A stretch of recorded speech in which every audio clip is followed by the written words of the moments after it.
नमस्कार सर। नमस्कार। सर क्या नाम है आपका? मेरा नाम भगवान पंडा। सर कहाँ से हैं आप?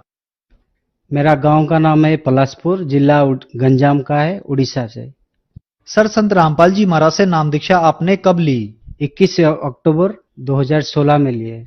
संत रामपाल जी महाराज से नाम दीक्षा लेने से पहले आप क्या भक्ति साधनाएं करते थे? पहले तो भगत जी मैं शंकर भगवान और दुर्गा माता जी का भक्ति करता था। और उसके बाद 2000 में, सन 2000 में मेरे पिताजी गुरु है और वो आत्मज्ञान का कुछ नाम दीक्षा देते थे, जो कि सांसों की जाप करने का बताते थे। उनसे मैं 2000 साल में नाम दीक्षा लिया और उनके उनसे मैं 16 साल तक भक्ति की। भक्ति करने के बाद भी कोई लाभ नहीं हुआ। और नाम दीक्षा पिताजी से नाम दीक्षा लेने के 2 साल बाद मुझे टीबी का बीमार हुआ था, जो कि लगभग 7-8 साल तक मुझे टीबी का बीमार था और बहुत दवाई भी खाया और दवाई का कोई भी ठीक नहीं हुआ।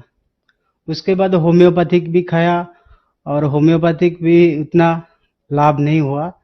उसके बाद आयुर्वेदिक का भी खाया और आयुर्वेदिक एक साधु ने बताया था कि गोमूत्र पीने से वो लाभ होता है।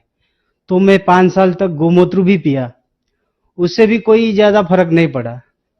उसके बाद मेरा जीजा जी वो आसाराम बापू जी का शिष्य थे।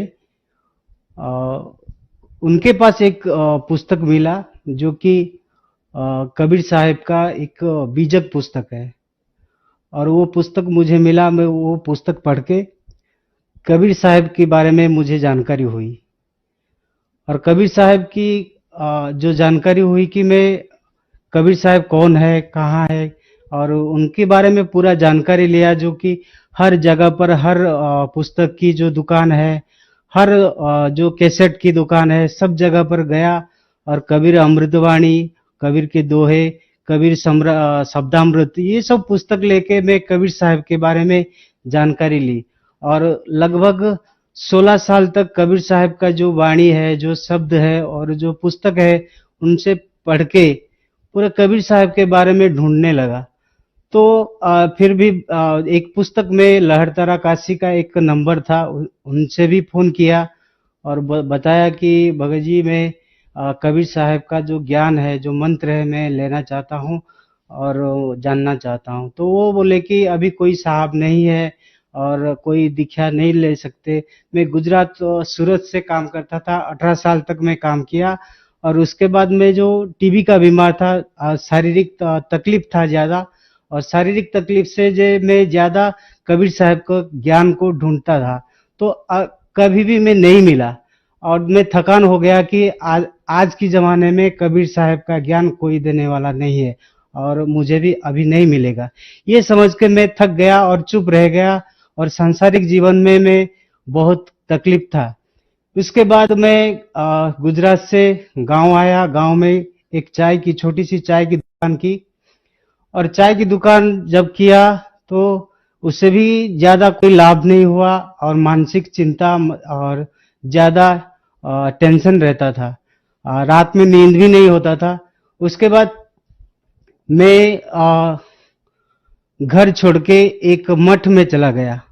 एक बाबा जी था वो मठ का, वो एक दिन चाय की दुकान में आया और बताया कि मैं एक मठ में रहता हूँ। तो उससे बात करके मैं सीधा मठ में चला गया घर छोड़ के। तो मुझे साधु बनना था कि परमात्मा चाहिए, मुझे भगवान को देखना है, परमात्मा को देखना है। यही सब मुझे, मेरे अंदर जो परमात्मा की जो आत्मा की जो तड़प था, तो मुझे साधु बनना है और साधु बन के मुझे जीना है। तो यही समझ के मठ में चला गया। तो मठ के अंदर जो उड़ीसा के सभी गांव में जो राधा कृष्ण का जो मठ है, हर गांव में है। जो वही मठ में जाके मुझे 4 महीना तक वहां पे रुका। तो वही जो साधु थे, जो बाबा जी थे, वो भी मच्छी, मटन, दारू सब खाते थे। तो मैं सोचा कि अगर मुझे साधु बनना है तो यहाँ आके मुझे गलत रास्ता में चला आया है। कि यहाँ कोई साधु नहीं है, ये गलत रास्ता है। तो वहां छोड़ के फिर एक राधा कृष्ण की जो आश्रम है, जो कि वैष्णवी धर्म बोलते हैं, उसी आश्रम में गया। उसी आश्रम में उसको जो गुरु है उनके उनके पास गए। तो मैं बताया कि सर जी, मैं मुझे यहाँ रहना है, भक्ति करना है, और वहाँ मुझे साधु बनने के लिए मैं घर छोड़ के आया हूँ, और मुझे यहाँ रोकिए। तो वो बोले कि ठीक है, रुक जाओ। तो मैं रुका और वहाँ भी भक्ति किया। तो मुझे वैष्णवी बना दिए। जैसे कि कंठी माला, तिलक और चोटी, ये धोती कुर्ता, ये सब पहना के ये सब वैष्णवी धर्मी बनाए। तो वहां पे भी झगड़ा झाटी ज्यादा होता था। जो भी गुरु थे उनको भी डायबिटीज और हाई बीपी का बीमार था। तो मुझे भी बहुत मन में दुख हुआ कि अगर ये लोग ऐसे बीमार है तो मुझे क्या लाभ होगा, तो मुझे परमात्मा कौन दिखाएगा।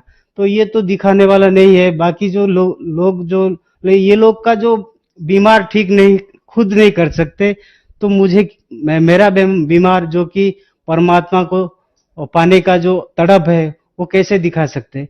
तो मैं मन में दुख हुआ, तो वो जगह पर छोड़ के आ गया। सर, आप कबीर साहब जी को सर्च कर रहे थे और आप उड़ीसा राज्य के रहने वाले हैं। सर, उड़ीसा राज्य के साथ साथ पूरे भारत में श्री जगन्नाथ भगवान बहुत ज्यादा प्रसिद्ध हैं। तो श्री जगन्नाथ भगवान को छोड़कर आप कबीर साहब जी को ही क्यों ढूंढ रहे थे? क्योंकि पहले से ही बताए थे मेरे पिताजी ने कि असली जगन्नाथ तो अपने अंदर है, कोई मंदिर में नहीं है। जो कि अभी भी सदगुरु रामपाल जी महाराज जो बताते हैं कि जगन्नाथ तो अपने अंदर है, जो कि परमात्मा है और कबीर साहब है। ये जो पिताजी बताए थे, उसी दिन से मैं दृढ़ कर दिया था कि मंदिर में कोई भगवान नहीं होता है, अगर होता है तो अपने अंदर होता है। यही दृढ़ विश्वास के साथ मैं चलता था। फिर आप संत रामपाल जी महाराज की शरण में कैसे आए? फेसबुक में एक राजस्थान का भगत मिले।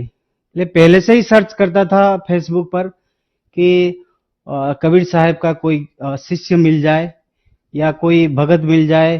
तो कबीर साहब की जो अलग अलग पंथ है वो सभी जुड़े, सभी से मेरे बात किया। तो मेरे को ज्ञान का बारे में कोई नहीं बताया, लेकिन सदगुरु रामपाल जी महाराज के एक शिष्य थे और वो बताए थे कि उड़ीसा के जो संबलपुर डिस्ट्रिक्ट है, संबलपुर नामदान केंद्र है, और संबलपुर नामदान केंद्र में आके सदगुरु रामपाल जी महाराज से नाम दीक्षा ली थी। सर, संत रामपाल जी महाराज से नाम दीक्षा लेने के बाद क्या आपको लाभ भी मिले? जी हाँ, बहुत सी सारी लाभ है, जो कि आर्थिक लाभ है, मानसिक लाभ है। ये जो कि मुझे नींद नहीं आता था कभी भी, क्योंकि ज्यादा मैं टेंशन में रहता था और पास में पैसा वैसा कुछ नहीं बचता था। जो भी कमाता था खर्चा कर देता था, और नशा भी थोड़ा बहुत करता था और तंबाकू का ज्यादा सेवन करता था। जब सदगुरु रामपाल जी महाराज की शरण में आए तो ये नशा भी छूट गया, और आर्थिक स्थिति जो कि पैसा कुछ नहीं बचता था। मैं एक साइकिल खरीदने के लिए भी मेरा पास पैसा नहीं था। अभी तो मेरा पास गाड़ी भी है। संत रामपाल जी महाराज की कृपा से अभी गाड़ी भी है और घर भी बनाया, और बहुत कुछ लाभ भी हुआ, जो कि मैं आर्थिक लाभ से बहुत सुविधा मिला, और मानसिक स्थिति से भी मुझे नींद नहीं आता था, ज्यादा टेंशन में रहता था, क्रोध में ज्यादा रहता था।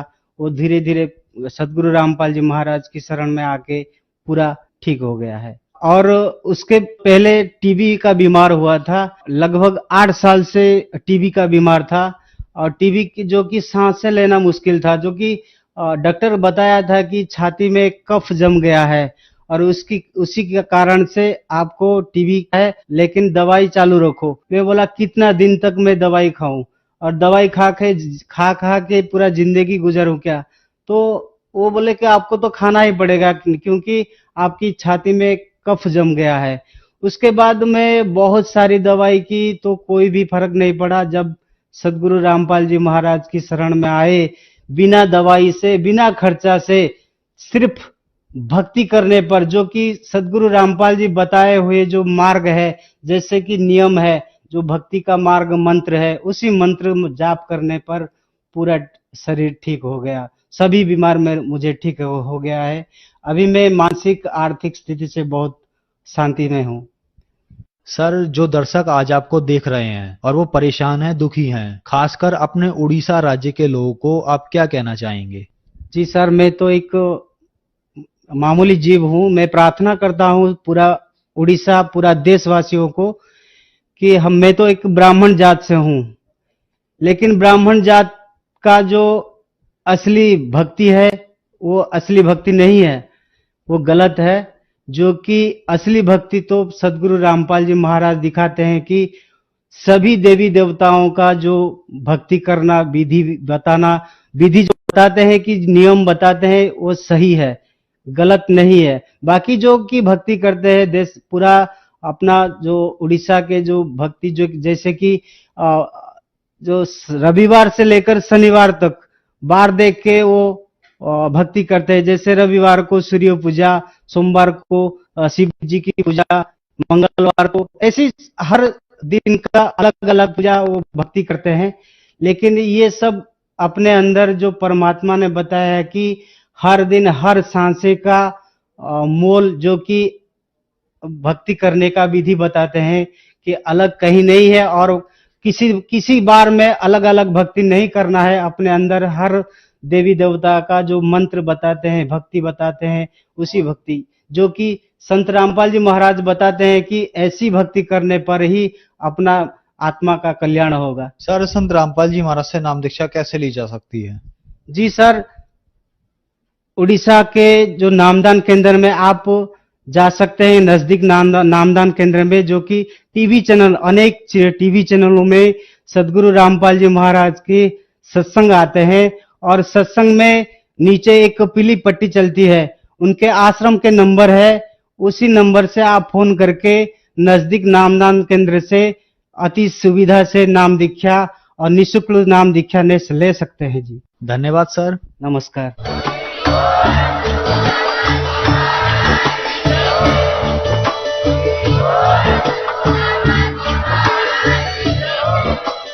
आप सुन रहे थे जगत गुरु तत्वदर्शी संत रामपाल जी महाराज जी के मंगल प्रवचन। अधिक जानकारी के लिए विजिट कीजिए हमारी वेबसाइट www.jagatgururampalji.org। संत रामपाल जी महाराज जी के शुभ आशीर्वाद से पूरे विश्व भर में 500 से भी ज्यादा नाम दीक्षा केंद्र हैं, जिन पर संत रामपाल जी महाराज जी द्वारा ऑनलाइन निःशुल्क नाम दीक्षा दी जा रही है। अपने नजदीकी नाम दीक्षा केंद्र का पता करने के लिए संपर्क करें 822288